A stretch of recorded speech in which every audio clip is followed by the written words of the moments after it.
কাঠবেড়ালির পিঠে তিনটে দাগ থাকে কেন? রামায়ণের রাম সেতু নির্মাণে কাঠবেড়ালির কি অবদান ছিল? রামায়ণের কাহিনী অনুসারে সীতা উদ্ধারের জন্য বানর সেনাদের নিয়ে সুবিশাল রাম সেতু নির্মাণ করেছিলেন ভগবান শ্রীরামচন্দ্র, যা এখন আদম সেতু নামে পরিচিত। এই রাম সেতুর সাথেই জড়িত রয়েছে একাধিক পৌরাণিক কাহিনী, কিন্তু অনেকেই জানেন না রামায়ণের এই রাম সেতুর সাথে ক্ষুদ্র প্রাণী কাঠবেড়ালি কি যোগসূত্র। কাঠবেড়ালির পিঠে তিনটি খাড়া দাগের সৃষ্টির পেছনেই বা লুকিয়ে রয়েছে কোন রহস্য? চলুন জেনে নেওয়া যাক। হিন্দুদের কাছে রামনারায়ণ শুধুমাত্র ধর্মকথা নয়, বরং তার চেয়েও বেশি কিছু। সেই রামায়ণের বিভিন্ন পর্বে রয়েছে এমনই কিছু ঘটনা যা ধর্মের গণ্ডি পেরিয়ে জনশ্রুতিতে পরিণত হয়েছে। রামের সঙ্গে সম্পর্কিত সেই সব কাহিনী আজ শুনে নেব। রামায়ণে বর্ণিত কাহিনী অনুসারে জনকন্যা সীতার সাথে বিয়ে হয়েছিল ভগবান শ্রীরামচন্দ্রের, কিন্তু পরবর্তীতে পিতার আদেশ পালন করতে 14 বছর বনবাসে গিয়েছিলেন শ্রীরাম।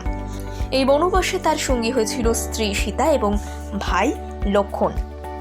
বনবাসের সময় রামচন্দ্রের দৃষ্টি এড়িয়ে ছল করে মাতা সীতাকে হরণ করেছিল লঙ্কার রাজা রাবণ। পরবর্তীতে স্ত্রী সীতাকে উদ্ধারের জন্যই রামচন্দ্র এই রাম সেতু নির্মাণ করেছিলেন। ভগবান রামচন্দ্রের পরম ভক্ত হলেন হনুমান। নিজের বুক চিরে তার প্রমাণ দিয়েছিলেন তিনি। রাম সেতু নির্মাণের পেছনেও এক বিরাট অবদান রয়েছে হনুমানজির।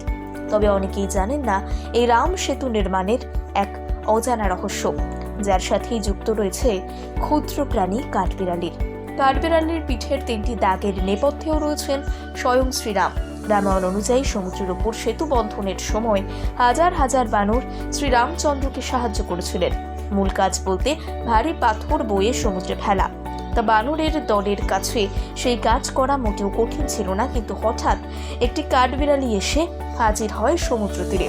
সেও নাকি সেতু বন্ধনে সাহায্য করবে, কিন্তু আকারে বহরে সে এতটাই ছোট যে সব থেকে ক্ষুদ্রতম পাথরের টুকরো তুলতেও ব্যর্থ হয় সে। বানরের দল রীতিমতো হাসাহাসি শুরু করে তাকে দেখে, তবুও সে রামের সাহায্য করতে বদ্ধপরিকর। তাই অদ্ভুত এক ফন্দি বের করে কাঠবেড়ালি। প্রথমেই নিজেই সমুদ্রের জলে গিয়ে ভালো করে পা ভেজায়, তারপর ভেজা গায়ে বালির ওপর শুয়ে পড়ে। স্বাভাবিকভাবে তার গায়ে বেশ কয়েকটি বালি লেগে যায়। সেই অবস্থাতেই সে আবার ছুটে সমুদ্রের দিকে আবার স্নান করে। গায়ের সব বালি সমুদ্রে ঝরে পড়ে। তারপর আবার এই একইভাবে বালির ওপর উঠে পড়ে সে। এভাবে বেশ কিছুক্ষণ সমুদ্রে বালি ফেলার কাজ করতে থাকে সে। হয়তো পরিমাণে একেবারেই যৎসামান্য, কিন্তু তার মনে হয়েছিল শ্রীরামের জন্য এতটুকু সে করবে।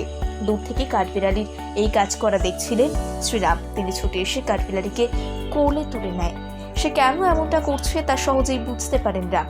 তারপর বানরের দলকে এক জায়গায় জড়ো করে সবার সামনে কাঠবিড়ালির পরিশ্রমের কথা বলেন তিনি।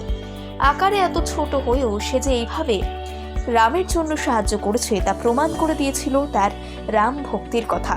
তাতেই আপ্লুত হয়ে কাঠবিড়ালির পিঠে হাত বুলিয়ে দেন শ্রীরাম। সে থেকে তার পিঠে তিনটি দাগ হয়ে যায়।